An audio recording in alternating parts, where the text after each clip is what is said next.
Vaccination, immunisation. Vaccination हुआ हमारा active process, immunisation हुआ हमारा पैसिव प्रोसेस। ये दोनों प्रिंसिपल बेस्ड होते हैं हमारी मेमोरी ऑफ इम्यून पे, इम्यून की मेमोरी पे। वैक्सीनेशन, इसमें क्या होता है, preparation of antigenic proteins of pathogen और इनएक्टिवेटेड या वीकेंड पैथोजन।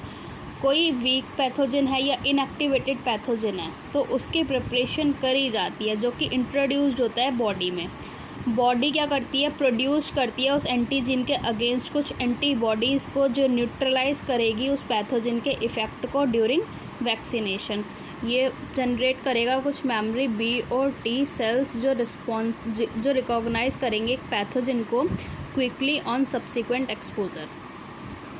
अगर एक पेशेंट को, अगर एक पर्सन को वो जो कि इन्फेक्ट हो गया कुछ डेडली माइक्रोब से, तो क्या करा जाता है, क्विक इम्यून रिस्पॉन्स रिक्वायर्ड होता है, जैसे कि हमारे टिटनस के केस में देखा जाता है। डायरेक्टली इंजेक्ट द परफॉर्म, तो हम डायरेक्टली क्या करेंगे उस पेशेंट में, उस पर्सन में हम डायरेक्टली एंटीबॉडीज़ को इंजेक्ट कर देंगे या फिर एंटी टॉक्सिन्स को। वो क्या हुई, preparation contain antibodies to toxin. Anti toxin मतलब टॉक्सिन के अगेंस्ट उस एंटीबॉडी को प्रिपरेशन। जैसे कि हमारे स्नेक बाइट के केस में होता है, किसी इंसान को अगर सांप ने काट लिया तो क्या होता है, इंजेक्शन कंटेंट परफॉर्म्ड एंटीबायोटिक्स, कुछ डायरेक्टली रेडीमेड इंजेक्शंस होते हैं जो उस एंटीबॉडी, उस स्नेक वेनम के अगेंस्ट एंटीबॉडीज़ को कंटेन करते हैं। तो वो क्या हुई, हमारी पैसिव इम्यूनाइजेशन हुआ। अब आता है हमारा रिकॉम्बिनेंट डीएनए टेक्नोलॉजी। इसमें क्या होता है, कुछ प्रोडक्शन होता है एंटीजन पॉलीपेप्टाइड्स का ऑफ पैथोजन, बैक्टीरिया या फिर ईस्ट में। Vaccine producing this approach allow large scale production. जैसे कि एग्जांपल है हमारे हेपेटाइटिस बी वैक्सीन जो कि प्रोड्यूस्ड होती है ईस्ट से। एलर्जी क्या है, the exaggerated response of the immune system to certain antigens present in the environment. हमारे एनवायरनमेंट में जो कुछ एंटीजेंस प्रेजेंट होते हैं उसके अगेंस्ट इम्यून रिस्पॉन्स क्या करता है, एकदम रिस्पॉन्स दिखाता है हमारा इम्यून सिस्टम, उसी को हम एलर्जी कहते हैं। और कुछ सब्सटेंस जो इन इम्यून रिस्पॉन्स को प्रोड्यूस करेंगे उनको हम एलर्जेंस कहेंगे। एंटीबॉडीज़ के पास IgE टाइप का प्रोड्यूस करती है। हमारे एग्जाम्पल हैं कुछ एलर्जेंस के, जैसे हमारा माइट्स इन डस्ट, पॉलन्स, एनिमल डेंडर्स, इन सब से भी एलर्जीज कॉज होती है। इसके सिम्टम्स क्या हो सकते हैं, sneezing, watery eyes, running nose और डिफ़िकल्टी इन ब्रीथिंग, इसके कुछ सिम्टम्स हैं।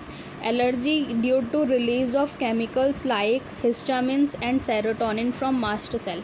हमारे मास्ट सेल से क्या रिलीज होते हैं, कुछ केमिकल्स रिलीज होते हैं, जैसे हिस्टामिन्स हो गए और सेरोटोनिन्स हो गए। एलर्जी का कॉज क्या है, पेशेंट अगर एक्सपोज्ड है, इज़ एक्सपोज टू और injection with very small dose of possible allergens and the reaction is studied. तो इसके सिम्टम्स को रिड्यूस करने के लिए कुछ ड्रग्स दिए जाते हैं, जैसे एंटीहिस्टामिन्स, एड्रेनालिन और कुछ स्टेरॉइड्स। क्विकली रिड्यूस सिम्टम्स, ये तुरंत से उसके सिम्टम्स को कम कर देते हैं। ऑटो इम्यूनिटी क्या होती है, ये मेमोरी बेस्ड एक्वायर्ड इम्यूनिटी है जो इवॉल्व करती है एक हायर वर्टिब्रेट्स में, जो बेस्ड होती है ability to differentiate from foreign organisms, जैसे कि हमारे पैथोजेंस हैं, from cell.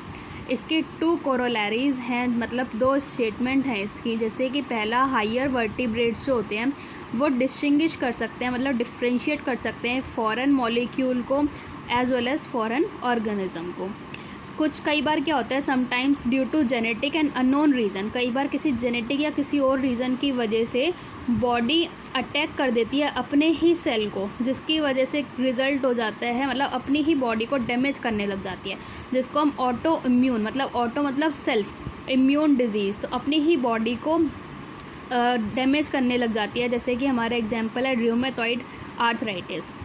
Immune system in body, ये कंसिस्ट करती है कुछ लिम्फॉइड ऑर्गन्स को, टिश्यूज़ को, सेल्स को और कुछ सॉल्यूबल माइक्रो मॉलिक्यूल्स को जो कि एंटीबॉडीज़ हैं। इम्यून सिस्टम रिकॉग्नाइज करती है कुछ फॉरेन मॉलिक्यूल्स को as role in allergic reaction. Auto immune disease and organ transplantation. Lymphoid organs, ये क्या होते हैं, मैच्योरेशन और प्रोलिफरेशन ऑफ लिम्फॉइड अकर। इस प्राइमरी लिम्फॉइड ऑर्गन्स हमारे बोन मैरो और थाइमस होते हैं। इमैच्योर लिम्फोसाइट्स जो कि डिफ्रेंशिएट कर जाते हैं एक एंटीजन सेंसिटिव लिम्फोसाइट में। तो मैच्योरेशन के बाद जो लिम्फोसाइट होंगे वो माइग्रेट कर जाएंगे सेकेंडरी लिम्फोसाइट ऑर्गन में, जो कि हमारे spleen, lymph nodes, tonsils, pairs, patches, small intestine के और अपेंडिक्स होते हैं। सेकेंडरी लिम्फोइड ऑर्गन क्या हुआ, ये साइट है for interaction of lymphocyte with antigen, then proliferate to become effector cells. Bone marrow यहाँ पे क्या होता है, all blood cells including lymphocytes are produced. Thymus एक लोब्ड स्ट्रक्चर है near heart beneath breast bone के नीचे होता है। बर्थ के टाइम पे ये लार्ज होता है और जैसे जैसे एज बढ़ती जाती है ये रिड्यूस कर जाता है अपने साइज़ में, और एट प्यूबर्टी के टाइम पे ये बहुत छोटा हो जाता है। Both bone marrow and thymus provide micro environment for development and maturation of T lymphocytes.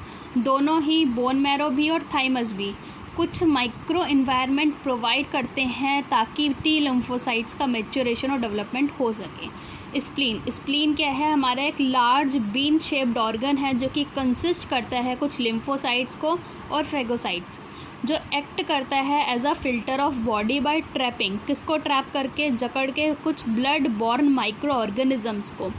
हम इसको लार्ज रिजर्वॉयर ऑफ आरबीसी भी कहते हैं, मतलब जो आरबीसी हमारी ख़राब कुछ हो जाती हैं तो यहाँ पे आके स्प्लीन में आगे वो इकट्ठी होती हैं, ठीक है। इसको ग्रेवयार्ड ऑफ आरबीसी भी कहा जाता है।